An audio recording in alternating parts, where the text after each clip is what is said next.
ओम नमो भगवते वासुदेवाय नमः। ओम नमः शिवाय। प्रिय भक्तजनों, आज हम सोमवार व्रत की कथा का श्रवण करेंगे। भगवान आपकी सभी की मनोकामनाओं को पूर्ण करें और भगवान की कृपा आप पर बनी रहे। एक साहूकार था जिसको धन आदि किसी प्रकार की कमी न थी, परंतु उसको एक दुख था कि उसे कोई पुत्र नहीं था।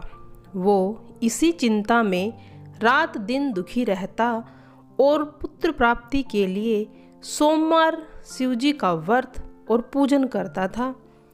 सायंकाल को शिवजी के मंदिर में जाकर दीपक जलाया करता था। उसके भक्ति भाव को देखकर पार्वती जी ने शिवजी महाराज से कहा कि महाराज, यह साहूकार आपका अनन्य भक्त है और सदैव आपका व्रत और पूजन बड़ी श्रद्धा से करता है। इसकी मनोकामना पूर्ण करनी चाहिए। शिवजी ने कहा कि पार्वती, यह संसार कर्म क्षेत्र है। किसान में जैसे किसान खेत में बीज बोता है वैसे ही फल काटता है, उसी तरह इस संसार में जो जैसा कर्म करता है वो वैसा ही फल भोगता है। पार्वती जी ने अत्यंत आग्रह से कहा कि महाराज, जब यह आपका भक्त है और आपके भक्त को किसी प्रकार का दुख है तो आपको अवश्य दूर करना चाहिए, क्योंकि आप तो सदैव अपने भक्तों पर दयालु और उनके दुखों को दूर करते हैं। यदि आप ऐसा नहीं करोगे तो मनुष्य आपकी सेवा व्रत पूजन पाठ क्यों करेंगे। पार्वती जी का आग्रह देख शिवजी कहने लगे, हे पार्वती, इसके कोई पुत्र नहीं है, इसीलिए पुत्र चिंता में यह अति दुखी रहता है। इसके भाग्य में पुत्र न होने पर भी मैं इसको पुत्र प्राप्ति का वर देता हूँ, परंतु वह पुत्र केवल 12 वर्ष तक ही जीवित रहेगा। इसके पश्चात मृत्यु को प्राप्त हो जाएगा। इससे अधिक मैं और कुछ नहीं कर सकता। यह सब बातें साहूकार सुन रहा था। इससे न तो उसको प्रसन्नता हुई और ना ही दुख हुआ। वह पहले जैसे ही शिवजी महाराज का सोमवार का व्रत और पूजन करता रहा। कुछ समय व्यतीत होने पर साहूकार की स्त्री गर्भवती हुई और 10वें महीने उसके गर्भ से अति सुंदर पुत्र की प्राप्ति हुई। साहूकार के घर में खुशियां मनाई गई, परंतु साहूकार ने उसकी केवल 12 वर्ष की आयु जान अधिक प्रसन्नता प्रकट न की और न ही किसी को यह भेद बतलाया। जब वह 11 वर्ष का हो गया तो उस बालक की माता ने उसके पिता से उसके विवाह आदि के लिए कहा, परंतु वह साहूकार कहने लगा, मैं अभी इसका विवाह नहीं करूँगा, इसे काशी पढ़ने के लिए भेजूंगा। उस साहूकार ने अपने साले अर्थात लड़के के मामा को बुलाकर बहुत सा धन देकर कहा, तुम इस बालक को काशी जी पढ़ने के लिए ले जाओ और रास्ते में जिस तरफ भी जाओ यज्ञ करते ब्राह्मणों को भोजन कराते जाना। दोनों मामा भांजे जगह जगह यज्ञ करते और ब्राह्मणों को भोजन कराते जा रहे थे। तभी रास्ते में उनको एक शहर पड़ा। उस शहर के राजा की कन्या का विवाह हुआ था। दूसरे राजा का लड़का जो विवाह के लिए बारात लेकर आया था, वह एक आंख से काना था।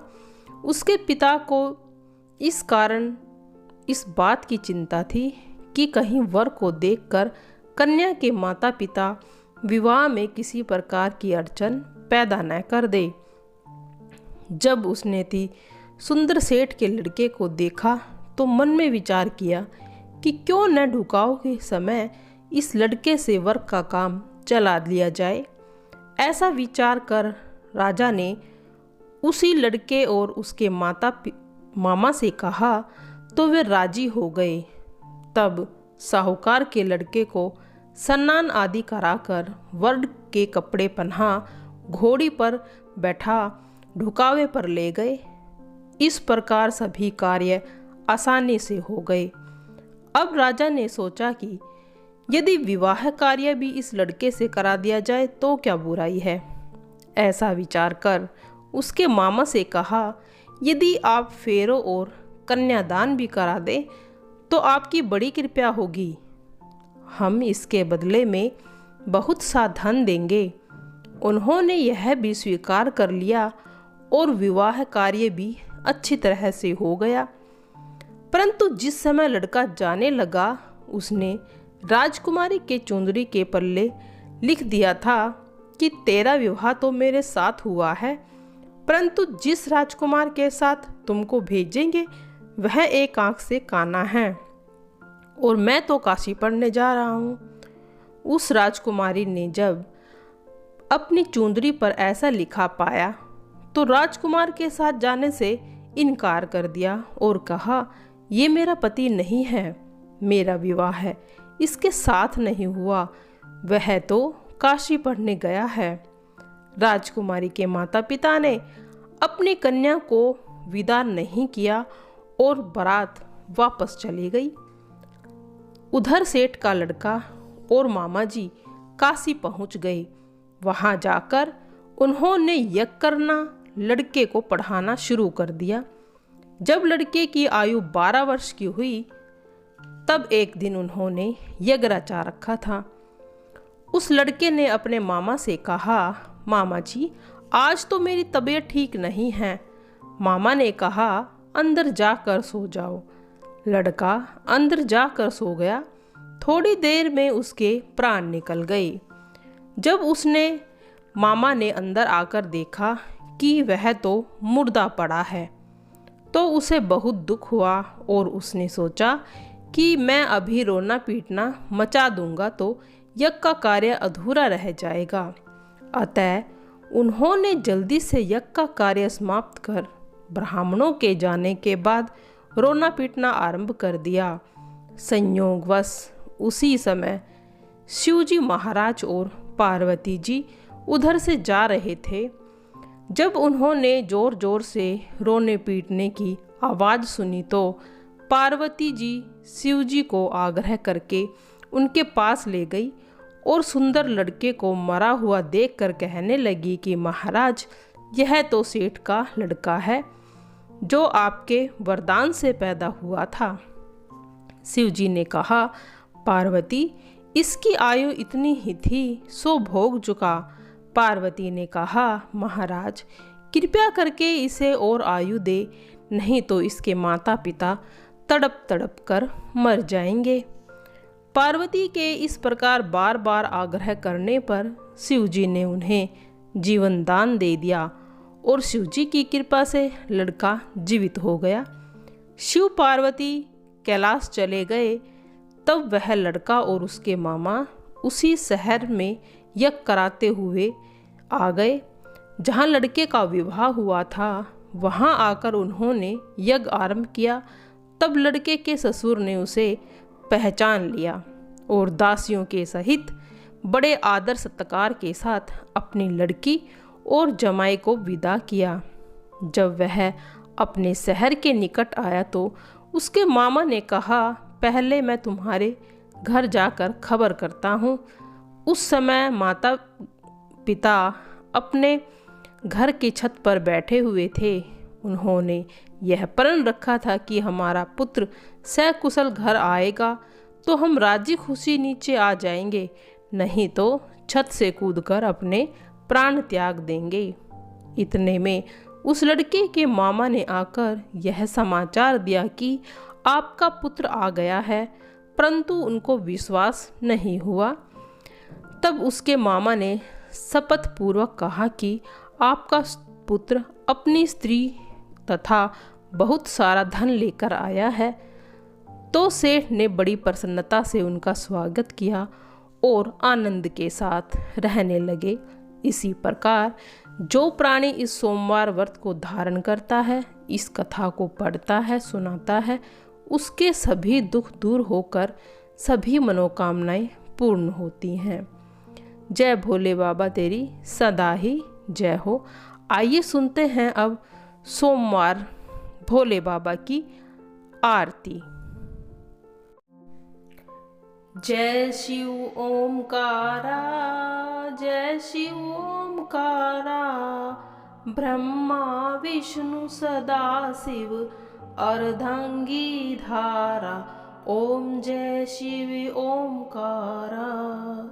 एकानन चतुरानन पंचानन राजे। हंसासन गरुड़ासन वृषवाहन साजे। ओम जय शिव ओमकारा। दो भुज चार चतुर्भुज 10 भुज अति सोहे। तीनों गुण निखरते त्रिभुवन जन मोहे। ओम जय शिव ओमकारा। अक्षमाला मनमाला मुंडमाला धारी। त्रिपुरारी कंसारी करमाला धारी। ओम जय शिव ओमकारा। श्वेतांबर पीतांबर बागांबरी अंगे। सनकादिक ब्रह्मादिक भूतादिक संगे। ओम जय शिव ओमकारा। करके मध्य कमंडल चक्र त्रिशूल धारी। सुखकारी दुख हारी जग पालनकारी। ओम जय शिव ओमकारा। ब्रह्मा विष्णु सदा शिव जानत अविवेका। प्रणयाक्षर में शोभित ये तीनों एका। ओम जय शिव ओमकारा। लक्ष्मी वर सावित्री पार्वती संगे। अर्धांगिनी गायत्री श्री सिर सोहे गंगे। ओम जय शिव ओमकारा। पर्वत सोहे पार्वती शंकर कैलासा। भांग दतूर का भोजन भस्मी में वासा। ओम जय शिव ओमकारा। जटा में गंग बहत गल मुंडन माला। शेष नाग लिपटावत ओढ़त मृग छाला। ओम जय शिव ओमकारा। काशी में विश्वनाथ विराजे नंदो ब्रह्मचारी। नित उठ दर्शन पावत महिमा अति भारी। ओम जय शिव ओमकारा। त्रिगुण स्वामी की आरती जो कोई नर गावे। कहत सुआनंद स्वामी सुख संपत्ति पावे। ओम जय शिव ओमकारा। जय शिव ओमकारा। भज शिव ओमकारा।